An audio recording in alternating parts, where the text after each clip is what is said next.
जय माता की मित्रों, मैं धनेश्वर महतो।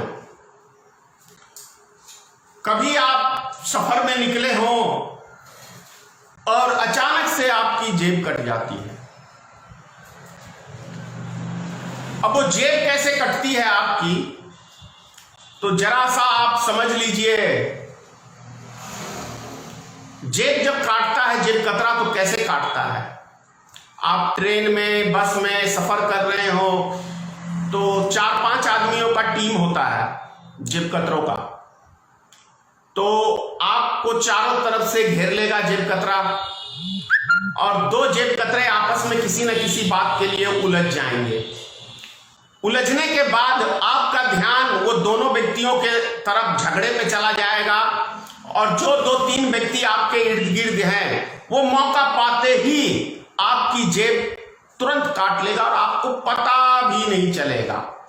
तो same to same Bharatiya Janata party की मोदी सरकार भी एक जेब कतरी सरकार है। अब वो कैसे जेब कतरी है आप समझ लीजिए। अभी पूरे देश के अंदर चाइना पे सबका ध्यान है क्योंकि हमारे 20 जवान शहीद हुए हैं। 10 जवान को छोड़ा है चाइना ने।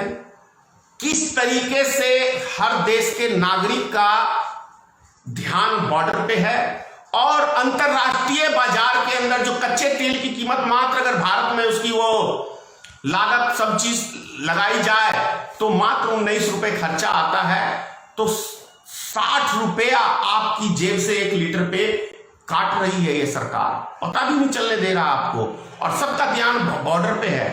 आपको याद होगा और अभी फिर उसके बाद देखिए सबका ध्यान चारों तरफ है आकर्षित किया हुआ, क्योंकि इसमें बहुत बड़ा न्यूज चैनल का योगदान है, गोदी मीडिया का। 109 ट्रेन को प्राइवेटकरण कर दिया गया, यानी 109 का मतलब 218 ट्रेनों को अप डाउन में। पता भी नहीं किसी को चलने दे रहा है सरकार।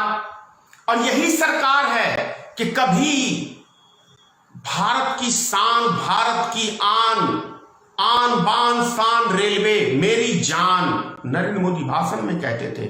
यह कभी प्राइवेटकरण हो नहीं सकता। मुंह से बोलते थे कि पिछवाड़े से बोलते थे, फिर कह रहा हूं क्योंकि इनकी जुबान पे कोई भरोसा नहीं है। बोलना नहीं चाहता हूं, अब सब निकल जाते हैं क्योंकि ऐसे ये करते ही हैं। दूसरी चीज, अब प्राइवेटकरण जब होगा कि जो टिकटें आप 500 रुपए में दिल्ली में जा रहे हैं तो आपको 1000 रुपया व्यय करना पड़ेगा। यह हो गई जेब कतरी। खुद भी लूटी और दूसरे को भी लुटवा रही है। देश की जनता को लुटवाने का काम भारतीय जनता पार्टी की। आपको याद होगा नोटबंदी में क्या कहा था इस सरकार ने कि काले धन पे प्रहार है। एक माता बहनों का घर का पैसा मोदी सरकार ने निकलवा लिया, काट ली ना आपकी जेब, पता भी नहीं चला। कई बारी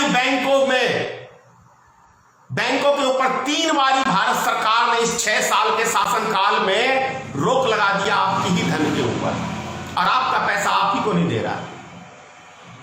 तो जीएसटी के नाम पे देखिए 28% टैक्स आपकी जेब से काट रहे। दुनिया के किसी कंट्री में 28% टैक्स नहीं है।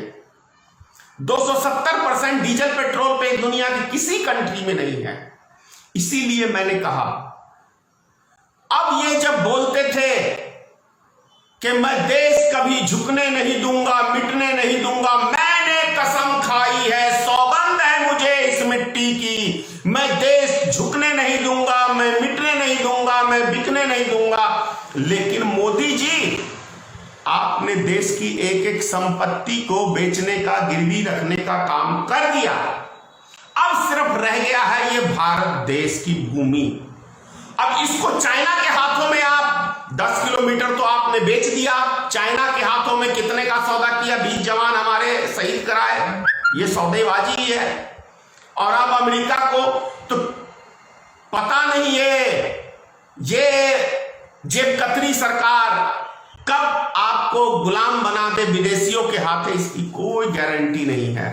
बिहार का चुनाव है अक्टूबर के अंदर, नवंबर-अक्टूबर में। तो भारत सरकार ने कहा है कि हम नवंबर के महीने तक 5 किलो आपको अनाज देंगे, क्योंकि मालूम है सबसे ज्यादा पूरे हिंदुस्तान में यदि कोई मजदूरी करने जाता है तो बिहार के लोग, उनको एक लालच दिया गया है सिर्फ आपको 4 महीने के लिए। उसके बाद ये सरकार आपको कोई फैसिलिटी नहीं देगी, इसकी कोई गारंटी नहीं है। तो ये समझना है आपको कि किस तरीके से इस महामारी कोरोना वायरस के अंदर आप पैदल चल के मरे, भूखे मरे, ये बिहार की जनता कभी मत भूलना। इस जेबकतरी सरकार से सावधान रहना, ये आपका जान लेगा, आपके बाल बच्चों का, आपके परिवार का जान लेगा और उफ तक नहीं करेगा, एक अफसोस भी नहीं जताएगा। जय हिंद, जय माता की, जय भारतीय मित्र पार्टी।